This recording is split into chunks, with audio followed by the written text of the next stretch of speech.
Ya, pada duduk dulu dah. Agim yang saya hormati, Pak Rektor, Ibu Bapak Guru yang hadir di sini semuanya saja. Assalamualaikum warahmatullahi wabarakatuh. Alhamdulillah, kami betul-betul bersyukur pagi hari ini udara Bandung cerah.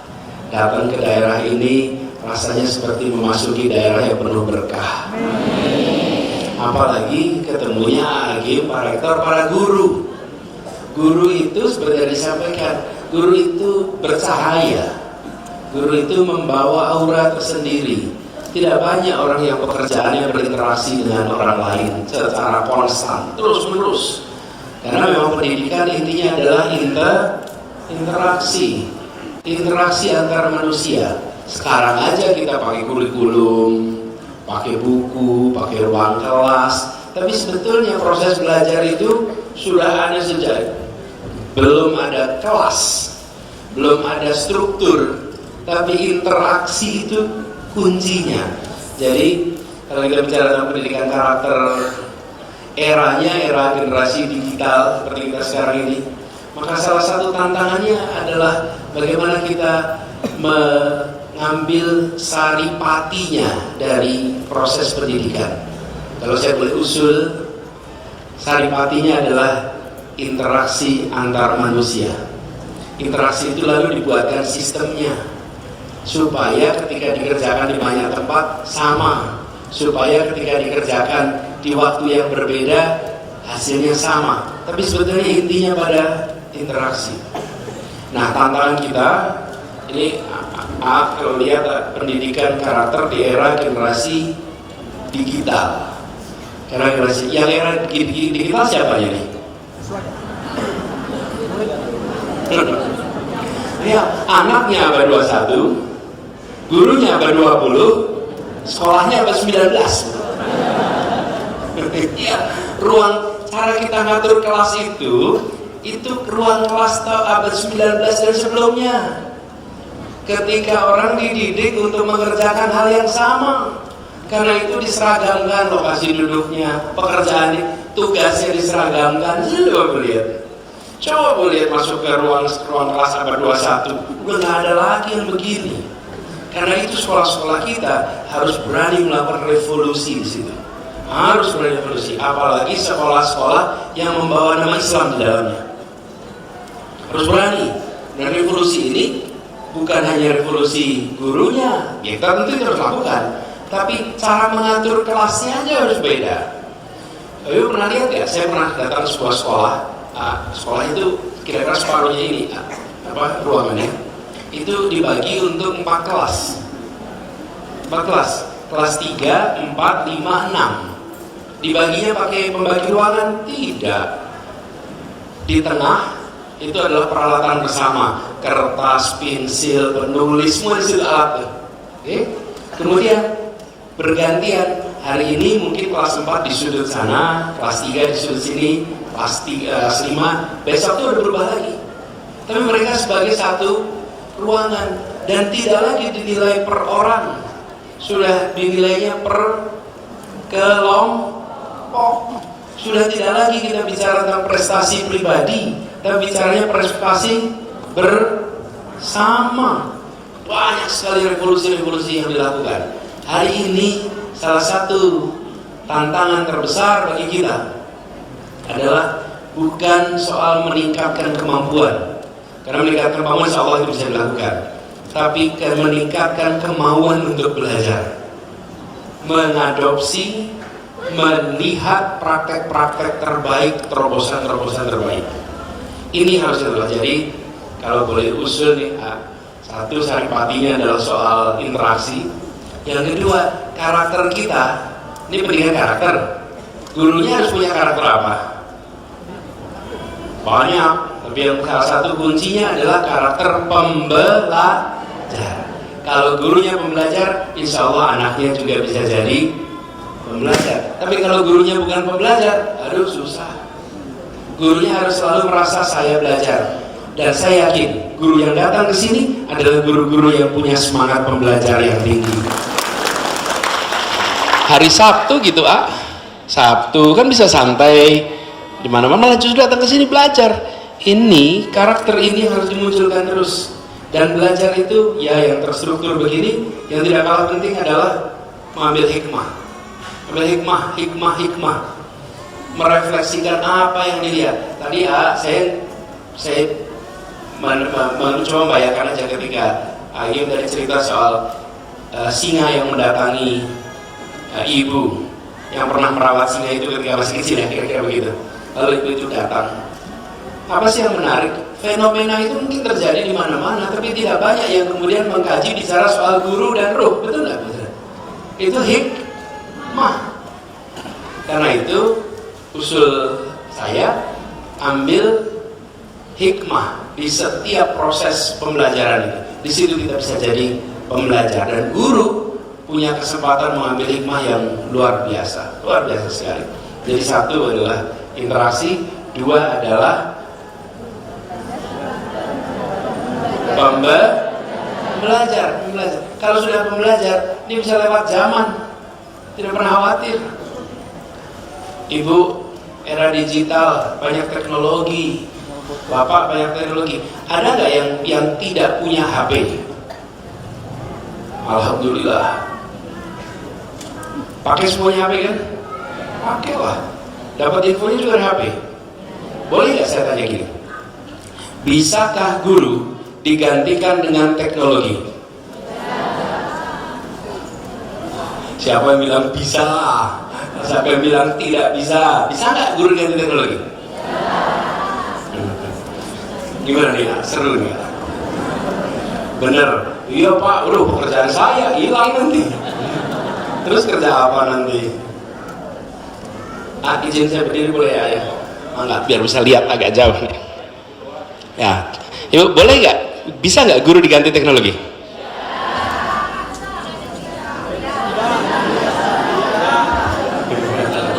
Tergantung. Nah gini, mungkin pertanyaannya yang salah tadi. Pertanyaannya salah. Mungkin pertanyaannya begini. Guru macam apa yang bisa digantikan teknologi? Benar ya deh? Iya, guru yang mengajarnya repetitif, mekanistik. Betul ya? Ganti PowerPoint bisa. Dibikin rekaman aja, gurunya ngomong repetitif kan? Mekanistik. Dari semester ke semester itu terus. Dari waktu itu terus direkam aja, pasang rekamannya. Tidak lihat. Tapi guru yang menginspirasi, guru yang mencerahkan, guru yang datang dengan hati, teknologi apapun tidak akan pernah bisa menggantikannya. Tidak bisa.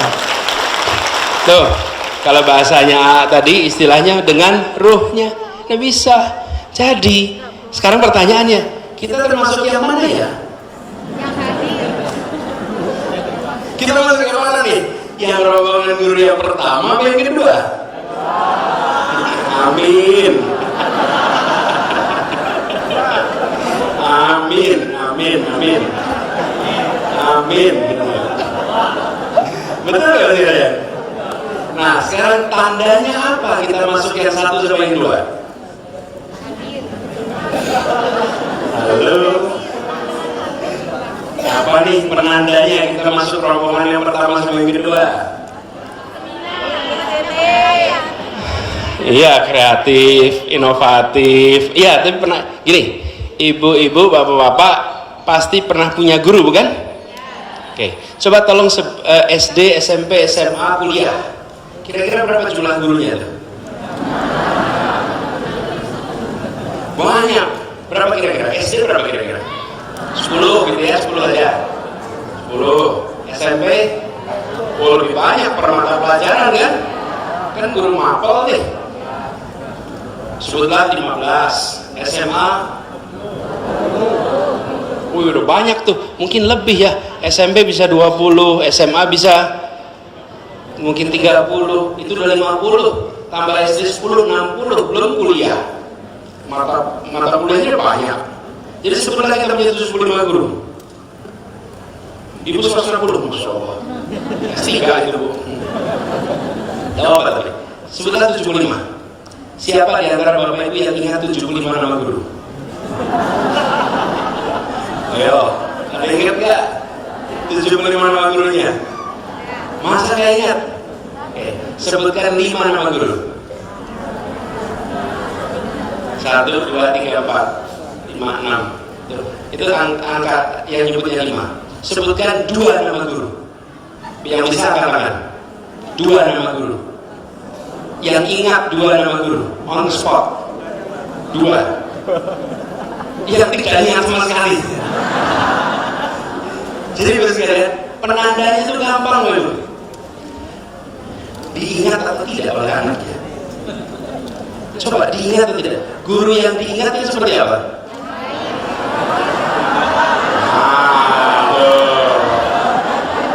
Ada 2 jenis tuh. Guru yang menyenangkan, menginspirasi, atau menyebalkan. Betul nggak tuh? Ya, ada 2 kelompok tuh. Yang menyebalkan diingat nggak? Yang menginspirasi, menyenangkan? Ingat. Yang biasa-biasa aja? Iya, it's just another teacher.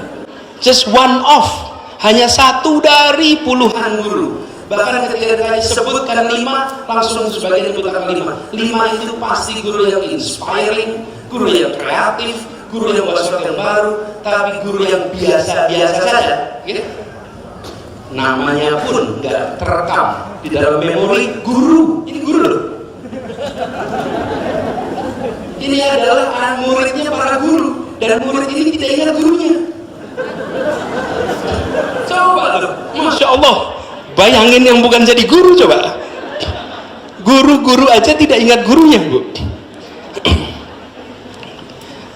Jadi Bapak sekalian, sekarang bayangkan, akhirnya kita boleh bayangin kayak gini.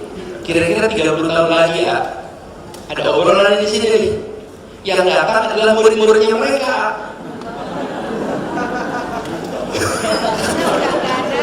Apakah Bapak Ibu guru diingat atau dilupakan muridnya? Amin. Insya Allah guru-guru di sini guru yang diingat oleh murid-murid. Tapi syaratnya buat ingat udah tahu kan tadi? Udah.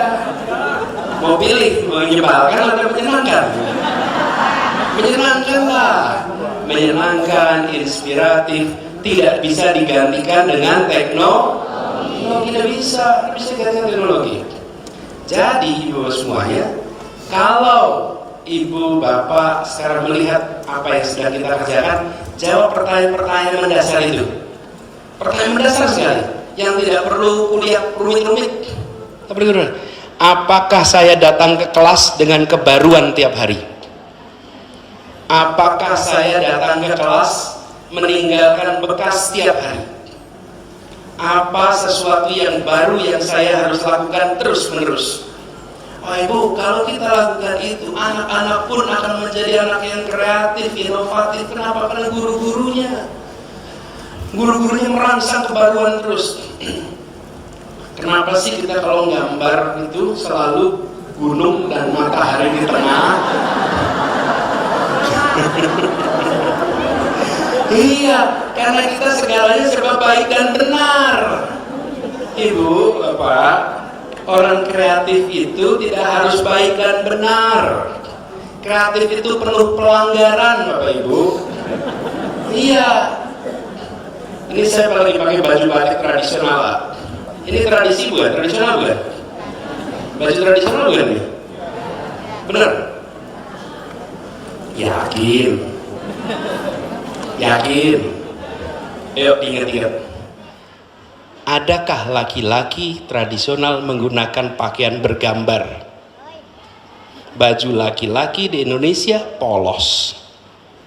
Laki-laki, perempuan baru ada gambarnya. Itu pun dipakainya di mana? Kebaya jadi kain. Tidak ada yang pakai batik jadi baju. Batik itu untuk kain sarung, bukan pakai baju. Laki-laki pakaiannya polos. Lihat laki-laki Sunda, ada nggak yang berwarna pakai tradisionalnya? Nggak ada. Jawa sama laki-laki itu pakainya polos. Yang digambarin adalah apalagi bunga-bunga. Ini bunga-bunga. Bunga-bunga itu perempuan. Lalu ibu-ibu semuanya, Ada tuh orang yang melakukan pelanggaran. Dia buat kain batiknya buat kemeja. Dan apa yang terjadi? Semua orang bilang ini melanggar pakem. Pakemnya batik itu dipakai untuk sarung. Anda melanggar pakem, Anda tidak mengerti tradisi, Anda merusak tradisi. Dan hari ini perusahaan itu kita langgengkan sebagai namanya tradisional. Iya nggak benar? Jadi yang disebut tradisi hari ini itu dulunya pelanggaran, Bapak Ibu. Ini pelanggaran ini. Tapi guru pun tidak menganggap ini pelanggaran sekarang. Ini kita semua anggap sebagai pakaian tradisional, padahal ini pelanggaran.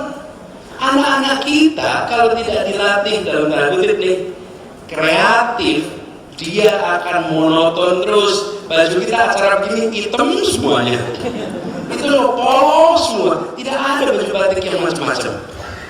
Itu dimunculkan dari pikiran-pikiran berani, kreatif. Karena itu kenapa saya tadi bicara soal ruang kelas. Begitu masuk ruang kelas sudah terstruktur begitu, sudahlah kira-kira ujungnya berbahaya. Berani nggak Bapak ruang kelasnya sebulan sekali dirombak?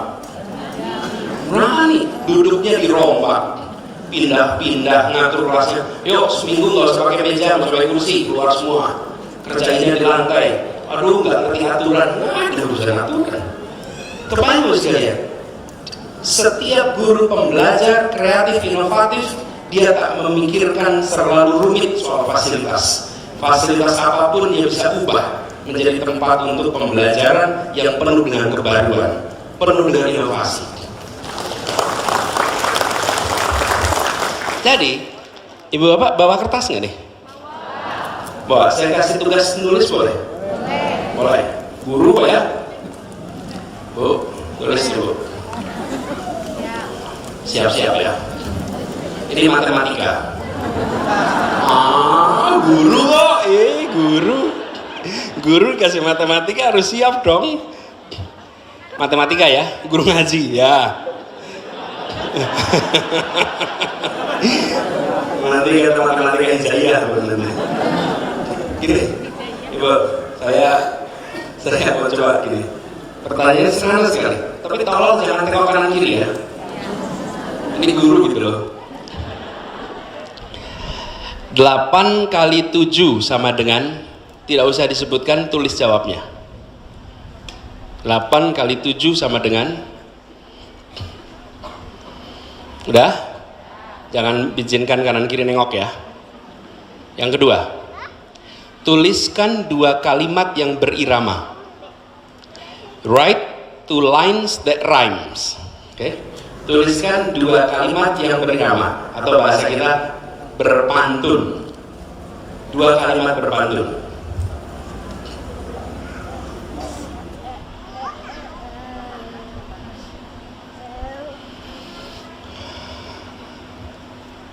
Khusyuk betul nih semua.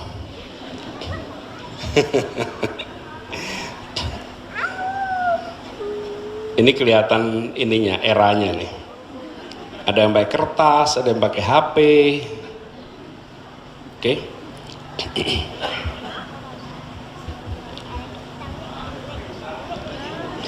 Tes pemeriksaan. Saya periksanya agak belakang. Saya lihat ke belakang sebentar ya. Bebas, yuk. Oke, Ibu Bapak, ada yang sudah selesai? Sudah. Ada yang mau sukarelawan? Ibu, bacain Bu, sini Bu. Saya mau, sebentar sebelum itu, saya mau jawaban yang pertama. Yang pertama, ada tidak yang jawabannya bukan 56?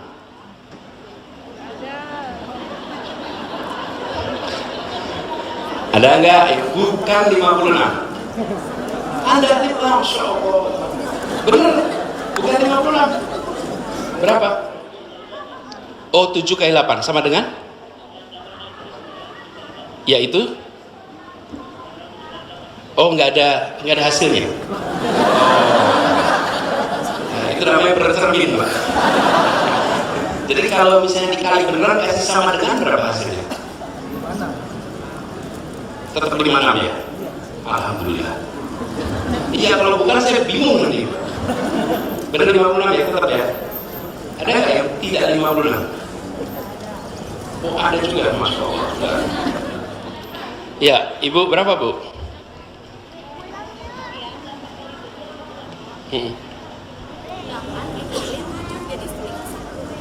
Oh, kalau itu gini ya, kalau Anda 8 kali 7 aja.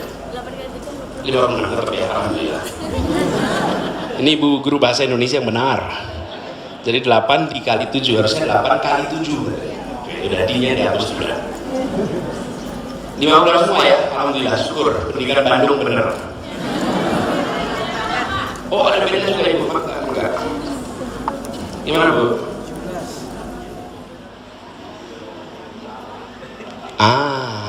100 dikurangi sama dengan 50. Alhamdulillah, lebih panjang. Lebih panjang, tapi hasilnya lebih mana? Terus kalian syukur 56. Ini jawabannya sama semua, alhamdulillah. Artinya sekolahnya benar Bu. Ya benar. Alhamdulillah. Sekarang yang kedua, ada tidak yang mau membacakan pantunnya? Yuk, Ibu.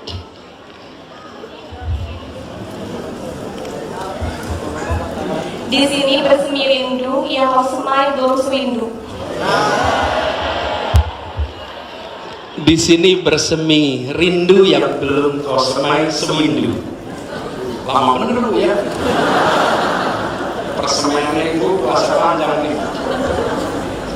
Yuk, ada lagi Bapak? Silakan. Indonesia merdeka, jayanya selalu di dada. Indonesia merdeka, jayanya selalu di dada. Alhamdulillah. Dua lagi ini sini. Bu, baca Bu. Buah selasih, buahku Pak. Terima kasih Pak. Tepuk tangan untuk Ibu. Namanya siapa Bu? Bu? Bu Eka. Ibu tadi namanya siapa? Yang ibu yang tadi ya? Belum. Mau apa Bu? Apa?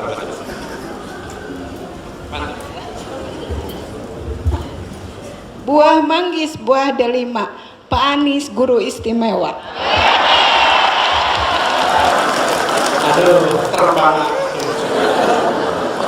Bu Yuyun, makasih. Ya, satu lagi bapak-bapak. Bapak baru satu tadi. Yuk Pak, sini semangat Bapak nih. Yuk. Atau yang keras dah Bapak, dari situ yang keras.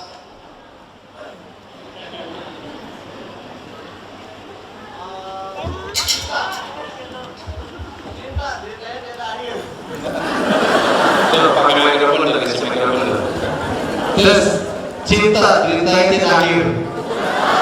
Cinta deritanya tiada akhir. Cinta apa itu ya? Namanya siapa Pak? Hah? Gilang Pak? Gilang ya. Lain kali perasaannya diatur nanti ya Pak. Ya. Alhamdulillah. Kita syukur insya Allah hari ini deritanya berakhir ya. Bapak Ibu, nah dari dua pertanyaan ini, oke? Tadi udah ini sekali pengen banget gitu ya baca pantunnya. Udah, nah udah ya. Oh iya, depan saya soalnya. Jalan-jalan ke kota Bandung, Pak Anies akan saya dukung.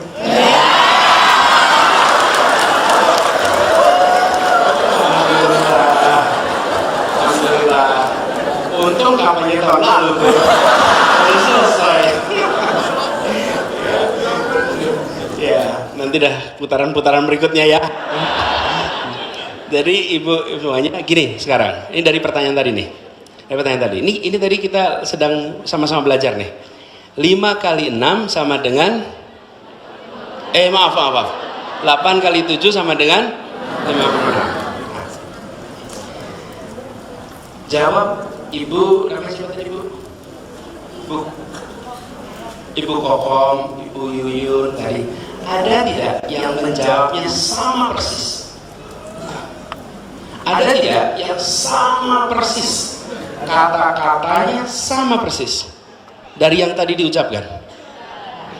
Gak ada. Terus kalian perhatikan nih. Perhatikan. Pertanyaan pertama, semua kita jawabnya sama. Betul ya?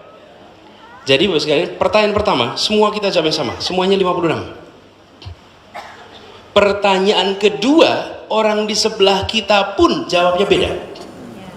Betul tidak? Pertanyaan pertama dijawab di Bandung, di Jakarta, di London, di New York, sama. Pertanyaan kedua, orang sebelah kita aja beda. Bapak sekalian, pendidikan masa lalu menjawab pertanyaan tipe nomor 1.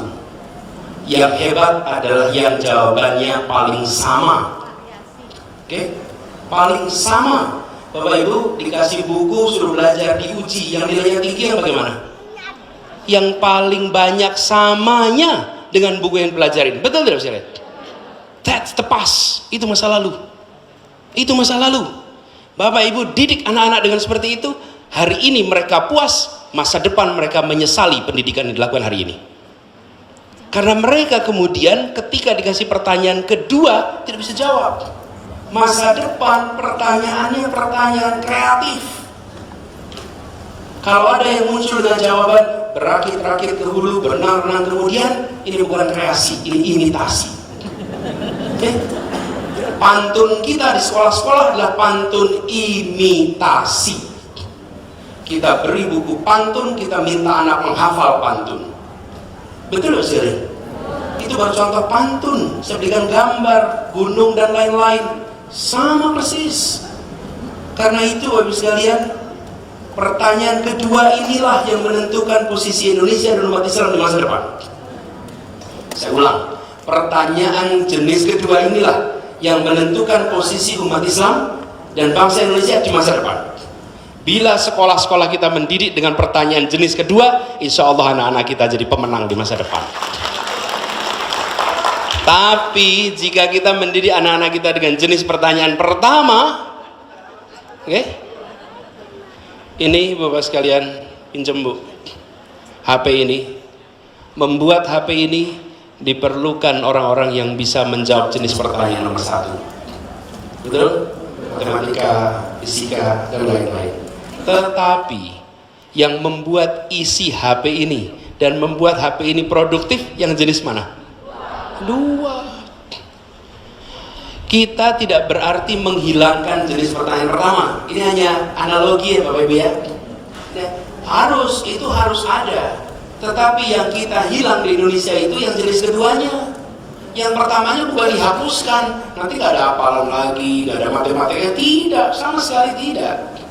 Tetapi proses yang keduanya harus ada. Dan pelajaran-pelajaran jenis 8x7 tadi itu bisa diajarkan dengan metode yang memasukkan unsur jenis kedua. Jadi tadi saya tidak sedang berpantun Bapak Ibu. Tadi kita sedang jalan sama-sama. Ini loh contohnya akan dihadapi anak kita. Saya sering menganalogikan. Ujian hari ini kita dikasih selembar kertas diminta menjawab pertanyaan. Besok kasih selembar kertas diminta berbuat apapun dengan kertas itu. Kosong kertasnya, nggak ada soal di situ. Terus anak kita bingung. Terus gimana saya jawabnya?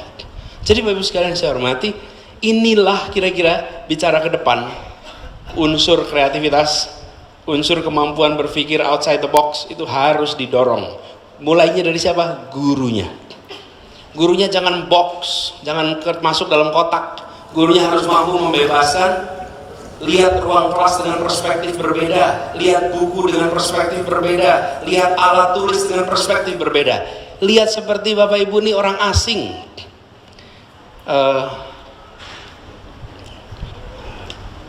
Mas, namanya siapa? Albi. Jarinya berapa Mas Albi? Total jari 10. Kalau satu tangan berapa jarinya? 5. Jarinya 5. Luar biasa. 5 jarinya. Kenapa Mas jarinya 5 Mas? Kenapa jarinya 5? Ibu, kenapa jarinya 5 Bu? Hah? Iya, kita memang normalnya 5. Normalnya itu 5 Bu. Nah kalau kita naik bis gitu ya, duduk di sebelah orang gitu, apa kabar? Baik. Sehat Bu, sehat. Jarinya kok 5 Bu? Orangnya langsung pindah pasti.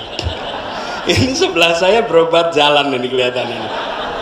Karena tidak ada orang yang bertanya kenapa jari 5, betul tidak? Kenapa tidak bertanya Bapak Ibu? Ya karena kita ini semua manusia, yang semua manusia itu insya Allah sunatullahnya jarinya 5. Karena itu tidak lagi bertanya. Bapak Ibu, sekolah kita itu seperti itu. Kita tidak lagi bertanya kenapa jumlahnya 30. Kita tidak bertanya kenapa duduknya begini. Kita tidak lagi bertanya kenapa urutannya seperti ini. Kita tidak lagi bertanya itu semua. Kenapa? Kita hidup di dalam skema yang kita semua sudah merasa ya begini harusnya. Yang mungkin bertanya jari 5 siapa coba? Ambil semua. Yang mungkin bertanya jari 5 kira-kira kalau ada makhluk dari tempat lain, kira-kira nih IT atau apapun datang, baru tuh tanya, kenapa antum ya hidungnya 2 lubangnya itu, kenapa matanya 2, baru kita mikir kenapa ya. Nggak ada tuh yang tanya. Sekolah kita penuh dengan orang seperti itu, tidak lagi mempertanyakan apapun yang kita kerjakan. Bu, ubah itu semua. Pak, ubah itu semua. Siap? Kalau ubah itu nanti ketemu ide baru, karena kita mempertanyakan yang tidak dipertanyakan. Nah, guru yang melakukan itu pada anak-anaknya, itu anak-anaknya perasaan tumbuh tuh, inovatif, kreatif, muncul semuanya. Jadi ibu sekalian saya hormati, ke depan tumbuhkan ini semua. Nah, jangan lupa pondasinya apa? Akhlak. Udah itu pondasinya tuh. Jadi akhlak. Nah, akhlak itu lewat prosesnya apa pengajarannya? Pengajarannya gimana? Penumbuhan akhlak itu. Karakter ya istilahnya ya. Karakter itu apa sih Bu? Bapak? Kebiasaan. Karakter itu kebiasaan. Jadi kalau bicara sama anak, jangan ngomong pendidikan karakter, dipikir itu yang di SMS. Berapa jumlah karakternya? Anak-anak nggak tahu karakter apa, orang tuanya ngerti. Kalau anak-anak nggak tahu namanya kebiasaan. Bersih itu karakter, tapi hasil dari kebiasaan. Tertib adalah kebiasaan. Kerja keras adalah kebiasaan. Karena itu prosesnya harus pembiasaan. Jadi ibu udah tahu lah proses kebiasaan. Dan saya usul ini bagus pendidikan karakter, jangan bicara pembentukan karakter. Karakter tidak dibentuk, karakter itu ditumbuhkan. Seperti bibit ditaruh di pot, diberi air yang cukup, ditaruh di letak tertentu, mau diarahkan tumbuhnya ke kanan ke kiri mengikuti arah matahari kan? Sinar matahari bukan? Itu namanya rangsangan, bukan bentuk patah. Karena itu jangan dibentuk, karakter itu ditumbuhkan. Pondasinya untuk membentuk, untuk menumbuhkan ini akhlak pondasinya. Dari proses pembiasaan menggunakan contoh. Nah, gurunya harus berkarakter. Kira-kira ibu bapak semuanya, kalau pondasinya udah beres, kompetensi ditambah ini. Saya sering sebutnya itu komunikasi, kreatif, kemudian apa lagi? Kolaborasi, apa lagi? Critical thinking. Itu ada 4K tuh. Ibu-ibu bapak pada kepala semua tuh. Kita udah geser, udah tidak lagi RRR ya. Read, write, arithmetic, tapi sudah geser ke 4. Ibu aku udah pada tahu lah itu semua. Saya ingin mendorong pada kita semua sebagai guru harus berpikir bekerja yang kreatif. Jadi izinkan saya summary. Dah cukup summary-nya ibu sekalian. 1, ini interaksi antar manusia. 1, itu nomor 1 tuh. Yang paling penting. Kemudian apa yang keduanya tadi? Ibu bapak harus punya karakter pembelajar. Yang ketiga, ibu bapak harus selalu bawa kebaruan. Dan untuk bawa kebaruan harus mau berpikir outside the box. Terus yang keempat, lakukan proses pembiasaan sehingga tumbuh itu menjadi kebiasaan. Dan ibu, nanti kalau sudah ibu bapak, kalau sudah nanti anak-anak dimasukkan ke generasi, disiapkan ke generasi ke depan, mereka nanti akan terbiasa. Karena sekarang, oh iya bu, ibu nanti Google sekarang. Kata kuncinya unlearn. Unlearn. UNLEARN. Unlearn. Apa tuh unlearn itu? Apa? Kalau learn belajar. Bukan tidak belajar. Unlearn itu mengubah yang sudah dibiasa pelajari. Unlearn. Jadi gini, kalau kita terbiasa melakukan sesuatu dengan, makanya saya bilang ibu bapak untuk Google aja, supaya bapak itu learn to unlearn. Learn to belajar untuk unlearn. Ini lagi dicari bahasa Indonesia itu. Unlearn. Mudah-mudahan nanti kita ketemu bahasa Indonesia. Saya sedang mengusulkan, saya ini mengusulkan lebih banyak lagi dari kita yang mau menambah kosakata bahasa Indonesia. Mudah-mudahan para guru ini ikut menambah kosakata bahasa Indonesia. Bahasa Indonesia kita ini kekurangan kosakata. Karena kita bahasa Indonesia ini kosakatanya hanya sekitar 130.000. Bahasa Inggris kosakatanya 1 juta. Setiap tahun bahasa Inggris tambah 8.500 kosakata. Bahasa Indonesia sedikit pertambahannya, padahal kekayaan bahasa daerahnya banyak sekali. Kan misalnya gini, ini kan era digital. Di era kontemporer, gadget menjadi kebutuhan pokok. Bisa nggak kita ganti? Di era kiwari ini, boleh nggak? Boleh. Gawai jadi kebutuhan pokok. Kata kiwari aja, nggak usah pakai kata kontemporer. Kenapa kita pakai kontemporer? Kekayaan bahasa Indonesia itu banyak. Tsunami, ada smong, bahasa Aceh sama artinya. Bahasa Sunda itu bisa memperkaya jenis jatuh untuk bahasa Indonesia.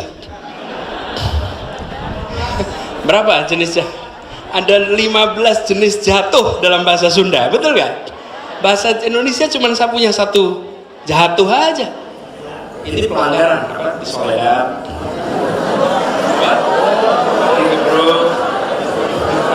Tergantung sebab dan arah, gitu kan?